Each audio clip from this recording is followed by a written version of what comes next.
I am pleading with you, my Lord Bishop. Your Romans are here in northern Uganda. Don't talk about the Romans in Italy. They are here now. Can you please write to these Romans who listen to you that the Romans, please send children to schools. Do something to earn income. He's given you a fact that northern Uganda, actually, by the way, if somebody dies poor in northern Uganda, I can assure you that person is going to hell rest assuredly. Because the good Lord gave northern Uganda more than enough. First, by location. We are located at international borders. Like for us in Western Nile, directly we have 2 international borders. But if you extend, if you extrapolate by diffusion or osmosis, we have some other international border. That is now Central African Republic that does business here, and North Sudan which does business here. You can't be at 4 international borders and you are poor. Opportunities here are more exposed than some of the inland districts. They can't see it. My Lord Bishop Arua, I want to report to you that our good Lange have taken advantage of a very good market for chicken there at Odramachako. The owners of the very land where the market is established instead have established the Brokers Association.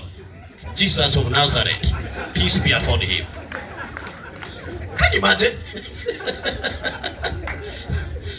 Chicken that is sold in Lango at 10,000 in Arua city here goes to 25,000-30,000. At the Machako market goes for 40,000-50,000, and that chicken in Duruba, a gold mining area in Congo, goes for 70,000 and 80,000. For the other animal which my boss does not want to hear about, you know the other animal, huh? For the other animal, even one goes for 3 million. You know, Damachako here, a local goat goes for 450,000 onward, up to 700,000. They bought a local goat in my presence at 700,000. And Congolese come to buy this thing in big number. But I can tell you people here, they are in Brokers Association, loading and offloading. Now, my Lord Bishop, remember I said my brief remark must be rooted here. Uganda Bureau of Statistics, UBOS, did the national census for housing and population. On page 158, which I want to refer to, and I plead with you, my Lord Bishop, kindly read that report. On page 158, there is a map of Uganda. On that map, they give the picture of homes inside or outside money economy.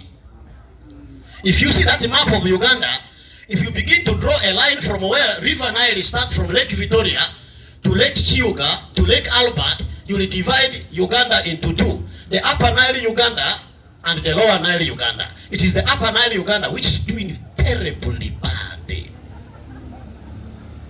These are the figures. Western Nile is leading in badness with 53.5% of homes in Western Nile outside money economy. Meaning, my Lord Bishop, it means 53%, no, 54 now, if you round it to no decimal point, 54% of homes in Western Nile cannot afford to send children to schools and buy uniforms or books. Acholi sub-region is the next on that leadership.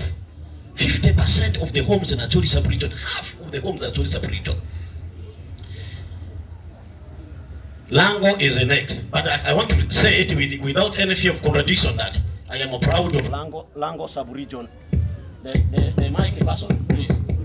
I am proud of Lango sub-region in northern Uganda. In fact, education-wise, they are better. During the by-election to replace the Honorable Cecilia Ogwal, I watched the debate of those ladies. I think they were around the 3 PhD holders. If you can have 3 PhD holders as a candidate in a parliamentary election, it means there are more other PhD holders there. No wonder. The bishop is also a PhD holder. Can you clap for Lango sub-region? Yes. Now, I told you I'm evidence-based man. That's why Uganda Bureau of Statistics has appointed me official ambassador of you both. It is me, Honorable Semu Jungana and President Museveni, whose public communication are completely data-driven and evidence-based. Madi is listed as a sub-region. Why? Because in the Constitution of the Republic of Uganda 1995, as amended, Madi is recognized as a sub-region. So in a statistics aspect, they list Madi as a sub-region. Madi is having 57.3% of the homes, 47.3% of the homes outside Mane economy. Lango is having 47.6%. But our friends, the Karamojongs, are having 70.9% of the homes outside Mane economy, with the Kabong district leading with 83% of the homes outside Mane economy. Imagine you're a church leader in that environment. What kind of message do you send? Are you seeing that? So just like the mayor said, we must address both the spiritual and the contemporary issue. Even when the missionaries came here, they did not only preach the gospel according to Mark, they also built schools like Mvara SS and the hospitals to address by then contemporary issues in Africa. So I'm pleading with you, the church in Western, the church in Northern Uganda here now, which God has brought before me.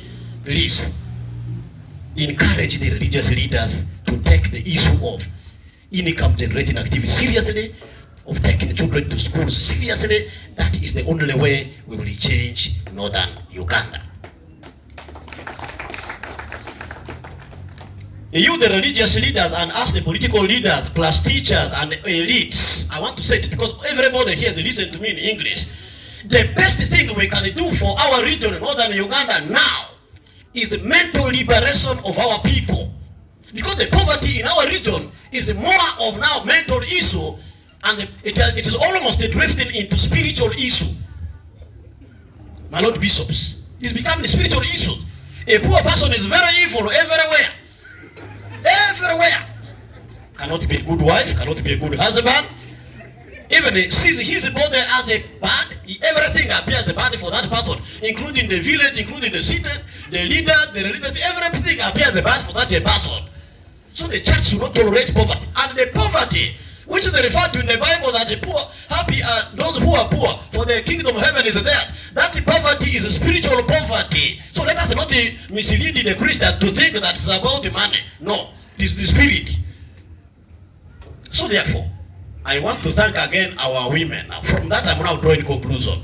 My Lord Bishop, this evidence of the restaurant that has been established here by the women is an evidence of the church using the preaching to encourage the Christians to earn income. I support this thing 100%. And when it starts, I will be driving to come and eat here. When the people in office, I will mobilize the people in the president office and all other offices. We will come because there is a big parking. We will come and eat here. More so it is quiet and hidden. So we hope our security will be safe.